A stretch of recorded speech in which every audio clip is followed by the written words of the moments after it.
Here we have the factors that are going to influence breathing, and I'm looking now at page 835. This is the diagram here. Here's the page number 835, and we're looking at this specifically right here, chemical factors, and we're going to notice this very important sentence here, which you'll know for the rest of your life: the influence of the partial pressure of CO2. It says here, of all the chemicals influencing the respiration, it says that CO2 is the most potent and the most closely controlled. That is to say that rising levels of CO2 is what causes you to breathe under most circumstances. Okay, there's going to be an exception here.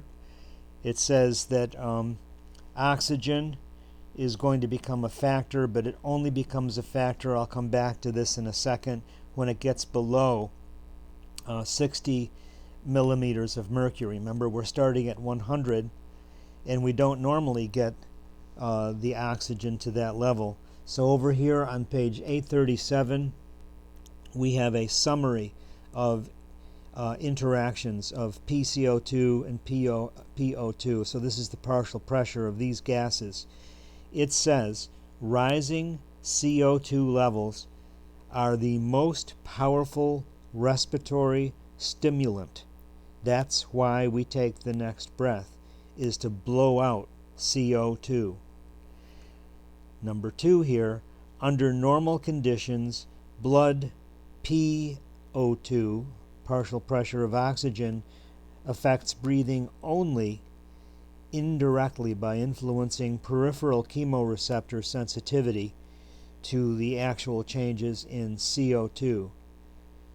Okay, so low levels of oxygen augment the CO2 effects.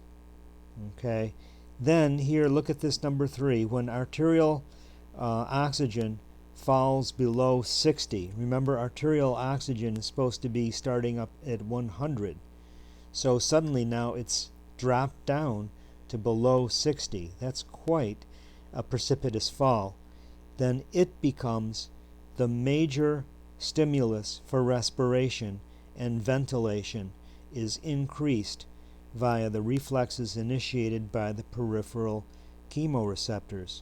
When will we get to a place in which 60 millimeters of mercury is all you've got in your arterial system? That could happen when you take a free dive in the water, in the ocean, or wherever you're going, and you're diving to maybe get something from the bottom of the ocean floor and come up. If you stay down there for a minute or longer, you might start to get, how shall I say, a very strong urge to breathe, and that's because oxygen is getting down there now. Okay, ultimately, the pH, which is the hydrogen ion concentration, is not going to affect anything except indirectly. So only the peripheral chemoreceptors can see it. It says here, arterial pH does not influence the central chemoreceptors in the brain. The brain can't get there, right? So it's only influenced indirectly. So let's take a look at this little story over here. And it says, sometimes swimmers voluntarily hyperventilate. I don't know if you've ever seen a swim meet or in the Olympics when the swimmers are getting ready. Sometimes they'll hyperventilate. They'll take many deep breaths. And so they're actually blowing off CO2. And they're trying to hold their breath longer as a result. Okay? It says this is dangerous.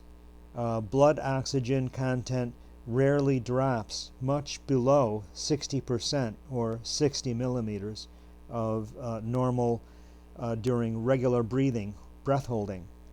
And because as the partial pressure of oxygen drops, that means that CO2 rises normally.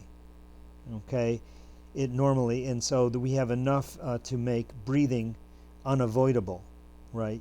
You're going to have enough CO2 to make you breathe. However, strenuous hyperventilation will actually blow off so much CO2, and there's going to be so much lag between what occurs before CO2 rebounds enough to stimulate respiration again. And so this lag may allow oxygen levels to fall well below 50 millimeters of mercury, and that's going to cause the swimmer to black out and perhaps drown before he or she has the urge to breathe. And so if you look at the Olympics, they actually have a rope that goes over the pool, and the swimmers, when they dive into the pool at the beginning of a race, they have to take their first breath before they get to that rope that's crossing the, or whatever it is on the bottom of the pool. There's a marker. You need to lift your head and take a breath, otherwise you're disqualified. So that's an important little detail here.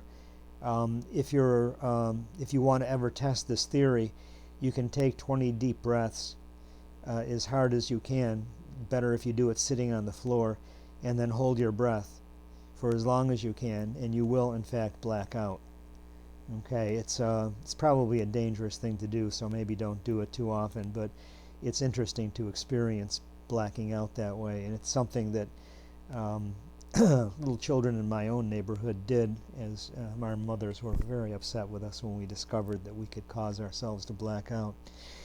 At any rate, that concludes this little episode right here, and I need you to learn these features right here.